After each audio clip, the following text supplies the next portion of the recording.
कोटि कोटि वंदन, कोटि कोटि वंदन, कोटि कोटि वंदन, हमारा कोटि कोटि वंदन। भक्त कवि नरसिंह मेहता यूनिवर्सिटी, भक्त कवि Narsinh Mehta university.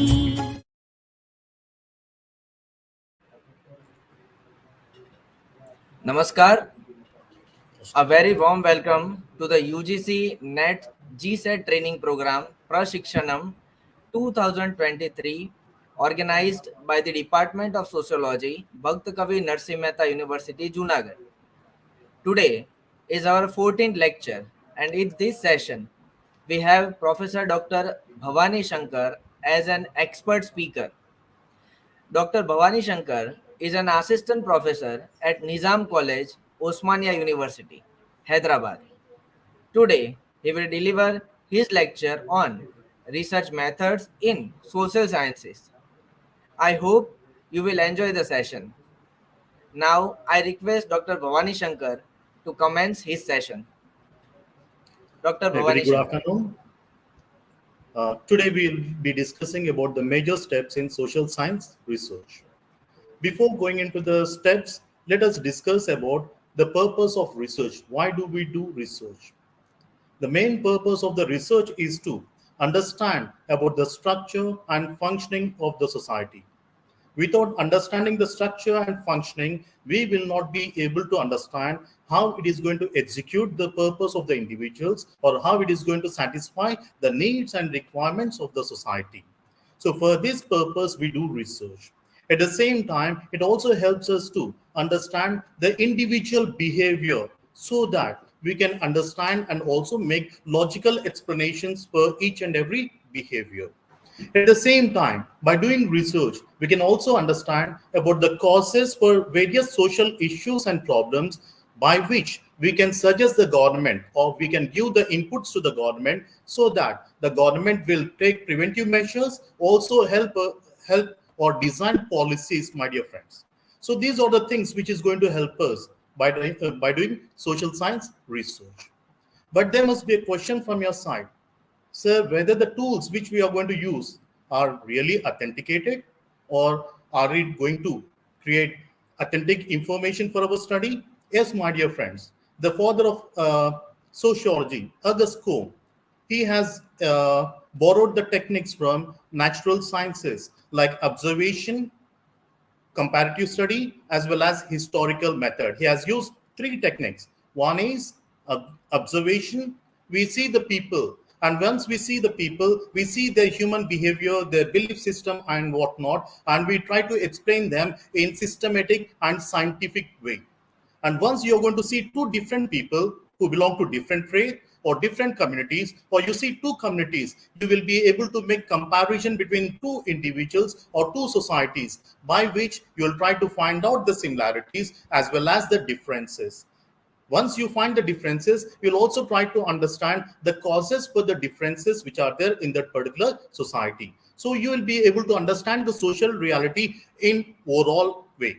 So for that purpose, we do research. So there must be a question from your side again. Sir, in terms of natural sciences, the results are very precise.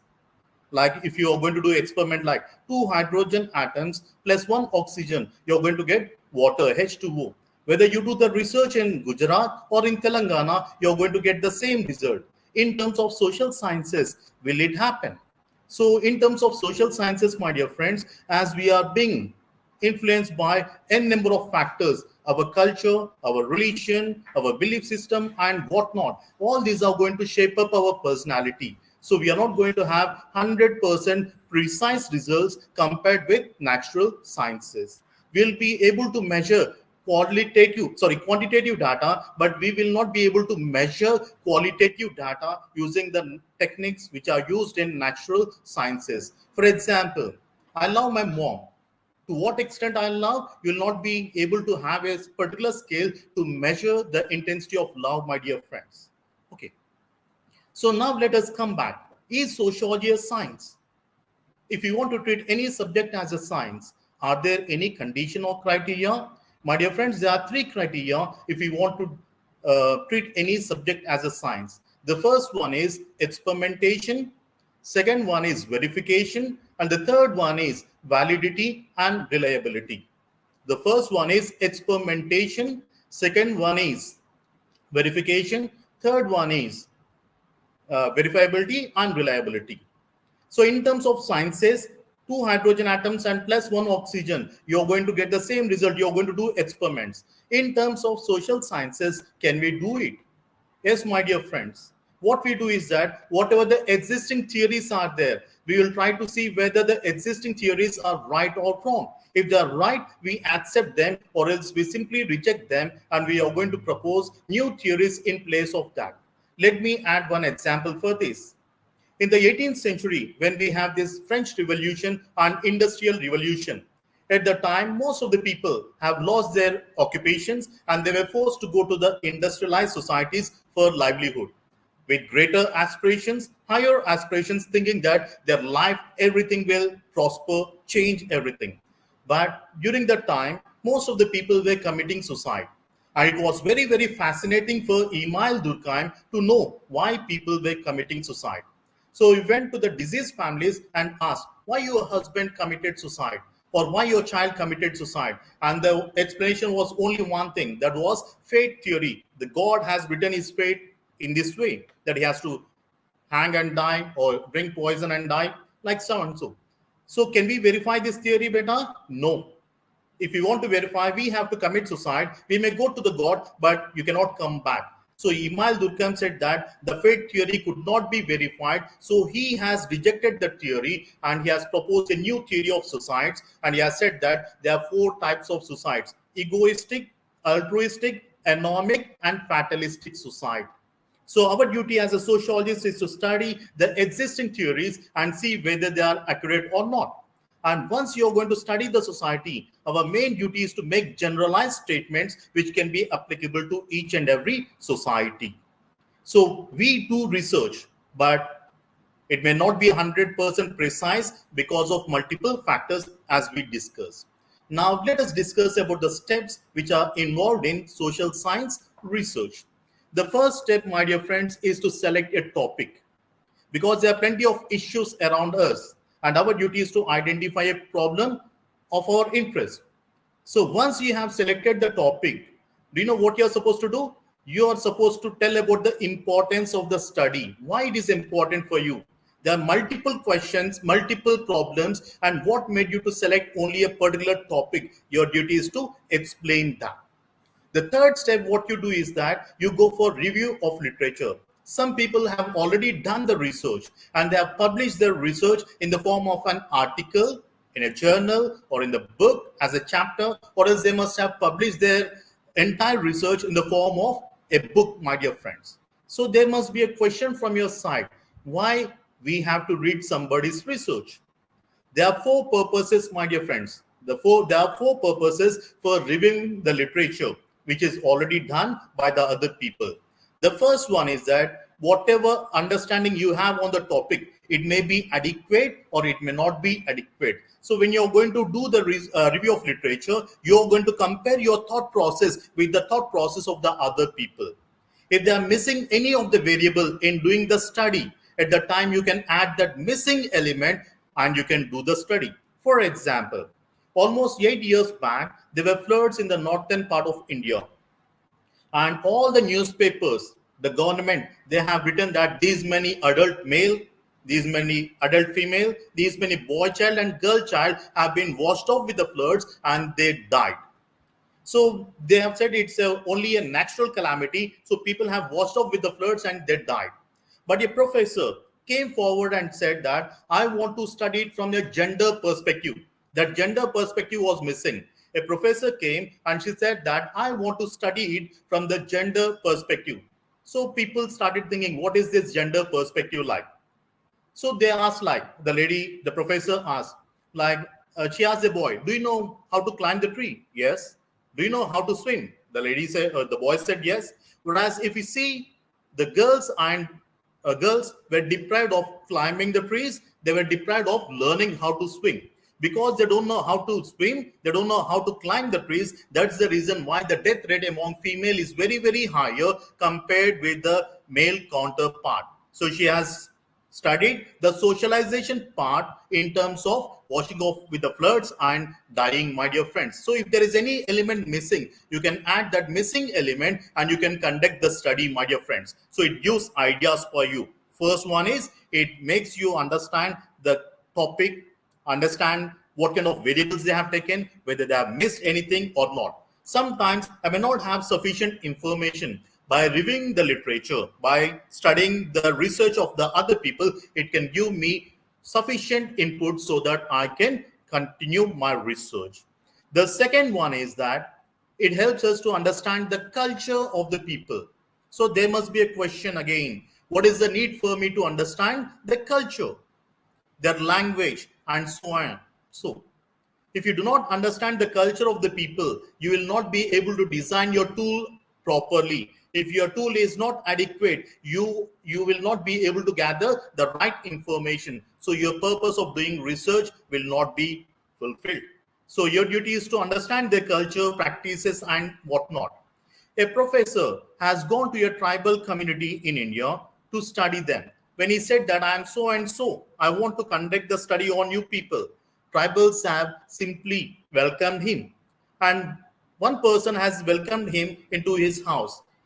And the professor went and sat on the mat. And then once he sat on the mat, all the people have beaten him black and blue. And they have simply kicked him out of the tribal community.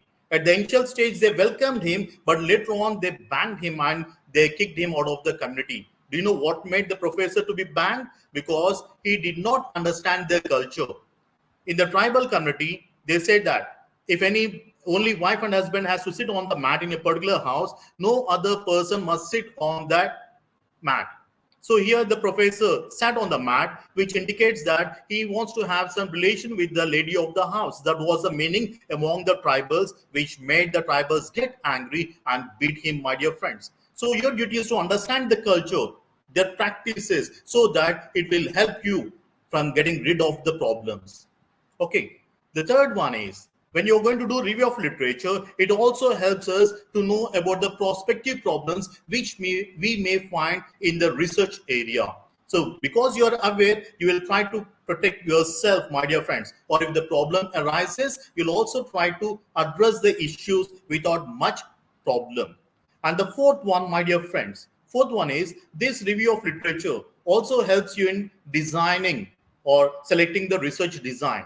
In general, we are going to have three types of research design. The first one is explorative, second one is descriptive, and the third one is explanatory research design. Think there is no availability of review of literature. There is no books. No one has done the study. No one has published the reports like. So at that time, you are the first person to do the study on that. At that time, you go for explorative research design. The second one, you have information and you want to study like what happened, where it happened, how it happened, everything. At that time, you go for descriptive research design.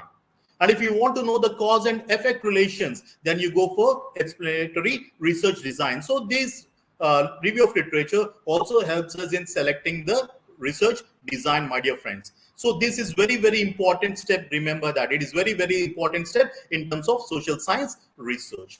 Once you are through the review of literature, the next step is you're going to talk about the statement of the problem. What is the intensity of the problem? Why we need to study everything? You're going to explain in the statement of the problem. And once this is done, the next step is to form your objectives.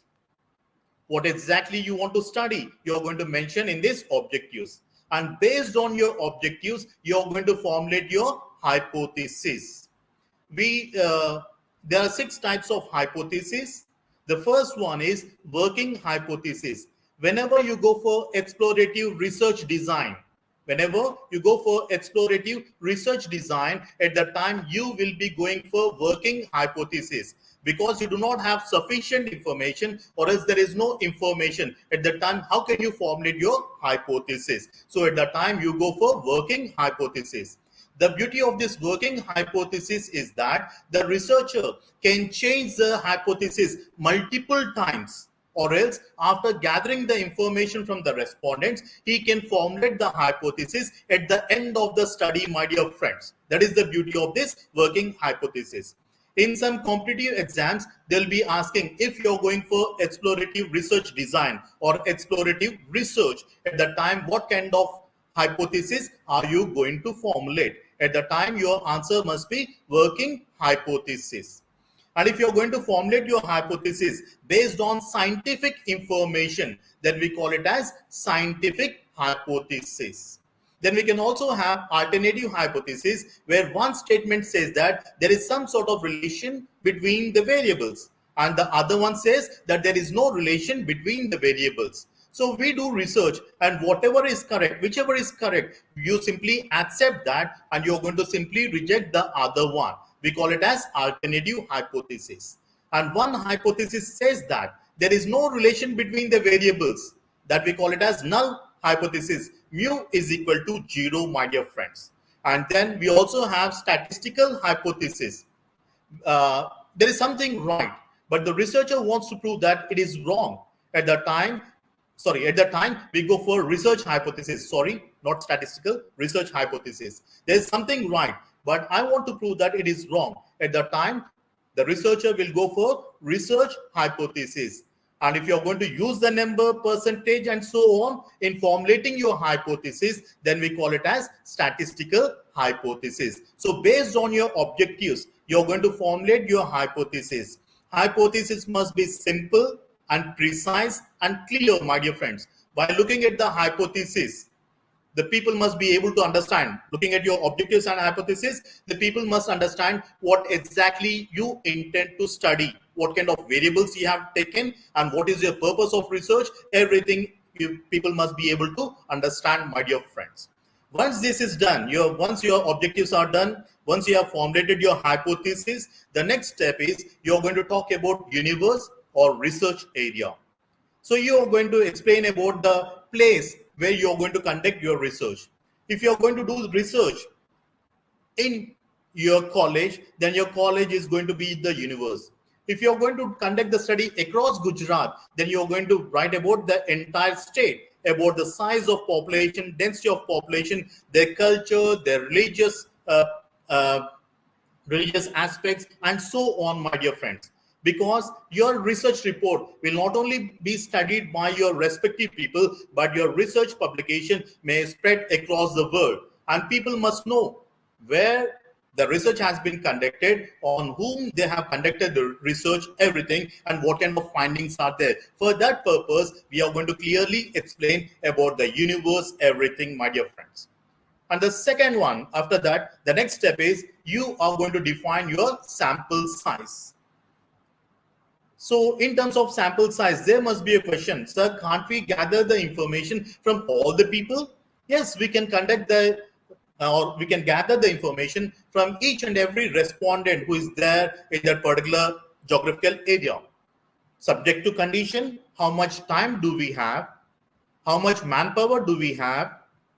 How much financial capacity do we have? How much time, money, and how much human resource we have? See, the government of India, every 10 years, they are going to conduct a survey and they are going to come up with census reports. Why the government is not conducting the survey every year? Because it requires plenty of time, money, as well as human resource, and it's not that feasible, my dear friends. For that reason, they are going to conduct the study once in every 10 years, my dear friends. So you have to see how much data is required for your study. And in terms of social sciences, when you're going to select a sample and when you're going to conduct the research, if the results are same, when compared with the results compared with the larger population, when the results are same, what is the need for us to gather the information on a large population, my dear friends? So for that reason, based on the topics, based on the issue, and based on this time, money, and human resource constraints, we go for a sample size. So how do we calculate the sample size?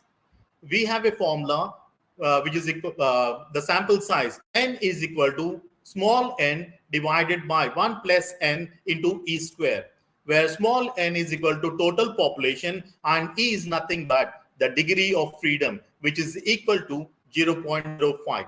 By using this formula, we can calculate the required sample size, my dear friends. We can get the required sample size. Now you may be collecting the sample, out of 1,000 people, you have to gather the information from 100 people, per se. So how are you going to pick the people? Now it is the biggest question for us. So for that reason, we go for sampling method. There are two types of sampling, my dear friends. One is probability sampling and the other one is non-probability sampling. The first one is probability and the other one is non-probability sampling.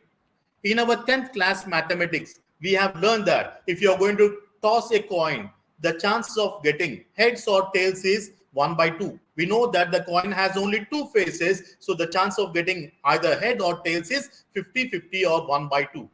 We also studied that if you're going to put on your dice, the chance of getting any number is 1/6 because the dice has 6 faces.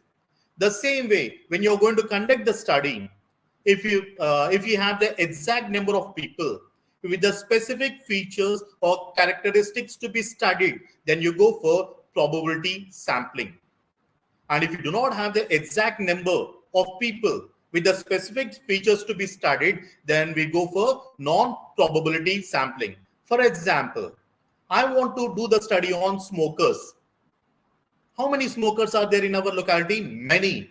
But do you have any exact number for that? No. When you do not have the exact number to be studied, okay, with the specific features to be studied, at that time, you go for non-probability sampling, my dear friends. So you're going to decide. Okay. So now in terms of probability sampling also, my dear friends, we have n number of methods like simple random sampling, stratified random sampling, and so on, my dear friends. And even in terms of non-probability sampling also, we have purposive sampling, snowball sampling, cluster sampling, and so on. So in the next lecture, we'll be discussing about this sampling in detail. So in terms of sampling method, we are going to have two types. One is probability and the other one is non-probability sampling. So in your competitive examination, they'll be asking a question like, when you'll be using probability and when you'll be using non-probability sampling. So you need to have clarity on that topic. The next step, once you have decided what is your sampling, how you're going to select your sample population like, the next step comes is data collection. So there are n number of tools like observation, questionnaire, interview schedule, case study, and so on, my dear friends. Your duty is to identify the appropriate method. Your duty is to study, understand the problem, and select the appropriate tool for gathering the information.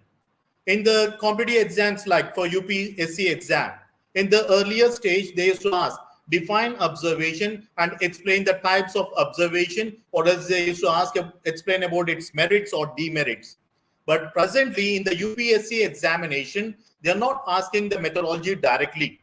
They're asking, if you want to conduct a study on beggars, if you want to conduct a study on beggars, how will you take up? What kind of tools you are going to use? So they are going to ask like that. So at the time, you need to have the clarity on beggars, about the characteristics, everything. So here you will be using purposive sampling, not probability sampling, but non-probability sampling, because you do not have the exact number of beggars.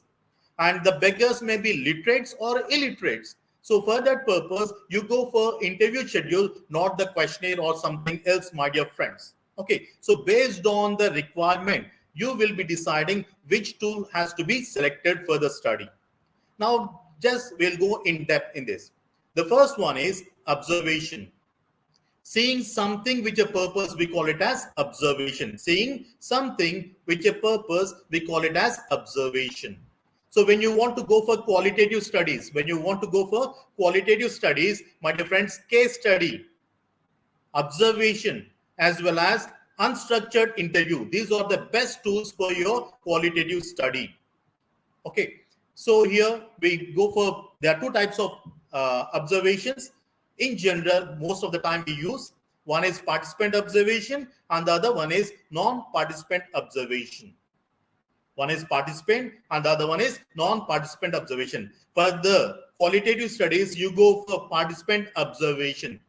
Participant observation can be further divided into two types. One is controlled participant observation, and the other one is uncontrolled participant observation. If you are going to control the variables, and if you are going to conduct the study on them, then we call it as controlled participant observation. And if you're not going to control the variables and if you're going to study them, then we call it as uncontrolled participant observation. Let me give one example.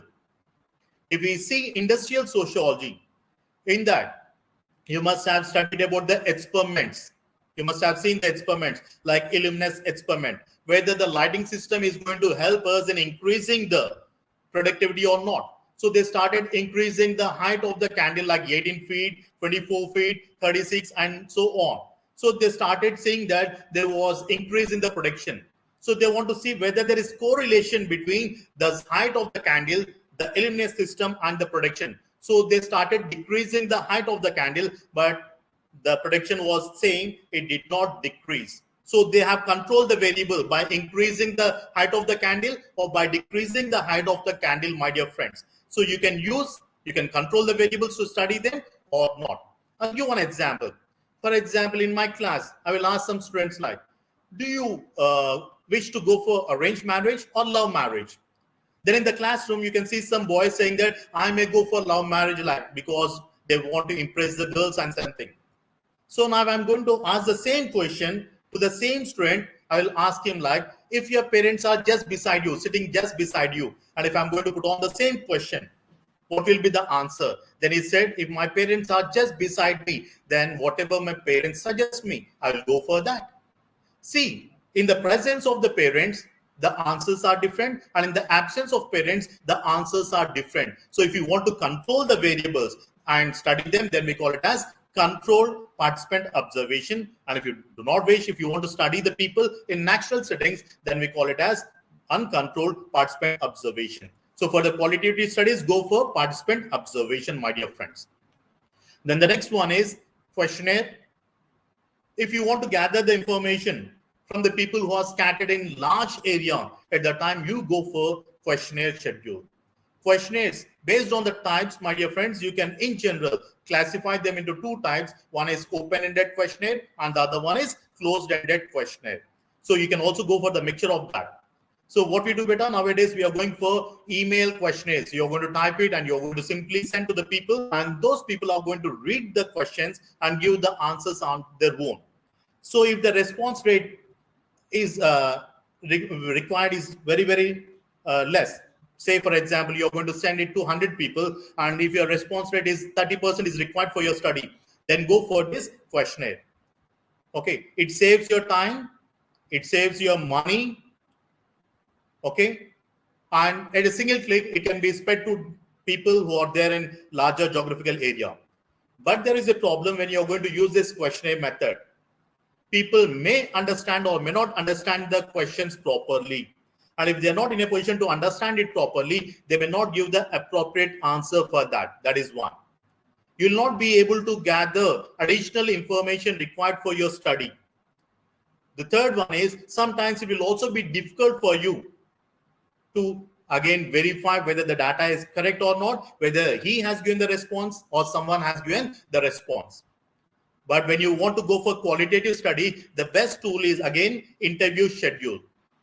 Interview schedule is of two types, my dear friends. One is structured and the other one is unstructured interview. Nowadays we go for telephonic interviews. Nowadays we also have WhatsApp interviews, everything going on. So in the structured interview, you're going to clearly prepare the set of questions well in advance.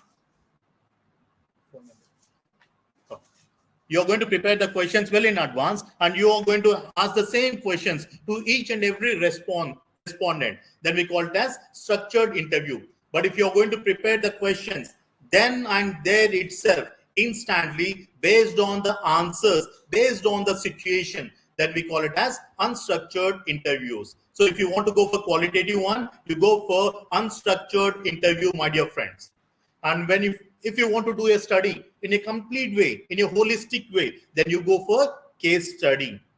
Case study is an in-depth complete study. It can be about an individual, group of people, an institution, or society at large, or even about a social phenomena. If you want to if you want to do the study completely, then you go for this case study method. Even in the modern societies, new techniques or tools are being coming. Like we have PRA, we have PLA, participatory rural appraisal, participatory learning and action, and so on. So based on your study, you'll be selecting the tool which is required. Once you have selected your tool, the next step is your duty is to construct the tool properly. Prepare the questions well. Then once you have done, you go for a pre-pilot study. When you go for a pre-pilot study, you will understand whether the tool is adequate or not, whether there is any questions which are not relevant for our topic. Like once you have the clarity, you will try to strengthen your tool. So pre-pilot study will help us to see whether unwanted questions are there or whether there are some questions missing. So you will do the study. And after constructing your tool, the next one is you go for gathering the information. You gather the information, and once you get the questionnaires or interview schedules, the next step is you go for editing or coding the data. Because sometimes the respondent may give the answers, but the researcher may forget to fill the answers, or sometimes the respondent may not give the answers, so you will simply call them and you'll try to get the required information. At the time you're going for coding, editing, everything. Once that is done, the next step is tabulation. You're going to turn all the data into the form of tables. And once that is done, you go for analyzing the data.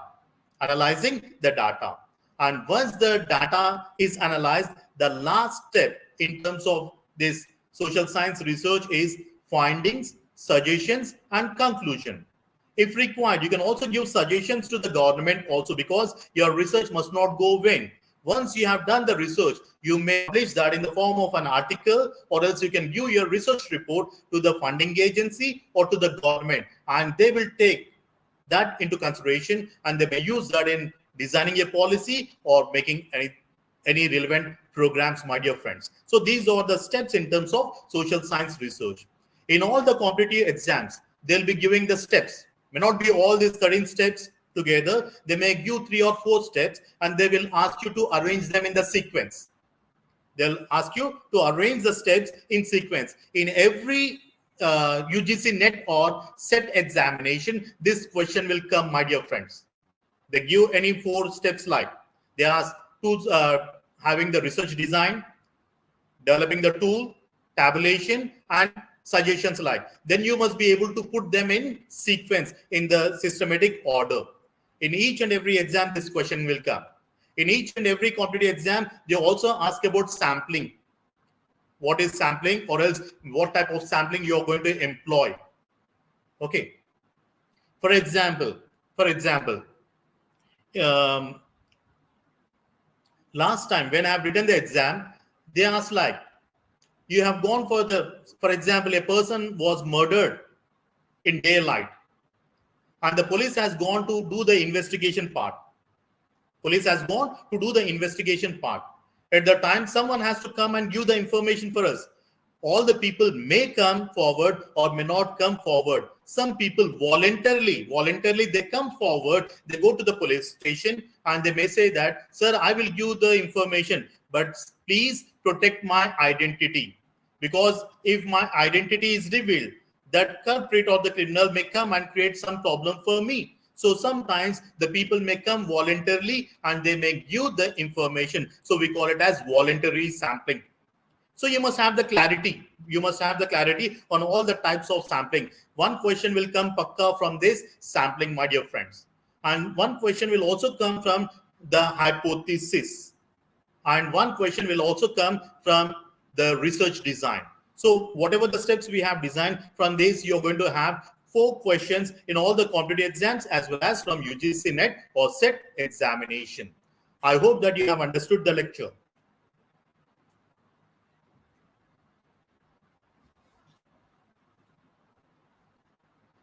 Sir, Avi.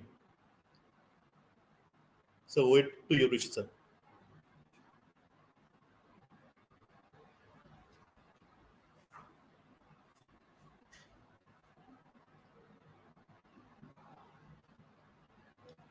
Hello, Rishi sir.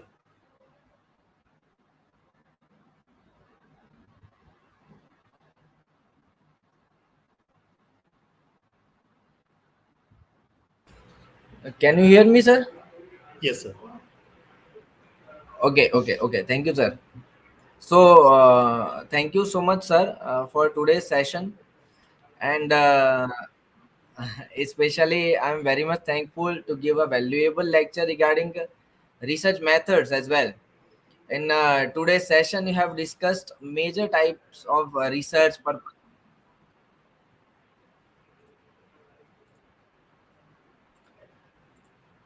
Ji, sir. Okay. So, sir, you have discussed major types of research, purpose of research, and importance of research, and many more other concepts regarding the research. So, most importantly, sir, you have discussed all the aspect regarding social research in a very short term lecture, I can say. So it shows your expertise, sir. Department of Sociology, Bhakta, Narsinh Mehta University is very much thankful to you as you gave your valuable time and informed students regarding research. So we expect you to give you service in favor of those students who are expected to clear NET/SET examination. So I'm very much thankful to you again, sir. And viewers, in the next session, we will meet some other experts. Till then, bye bye and have a nice day. Thank you, sir. Have a nice day, sir. Thank you, sir.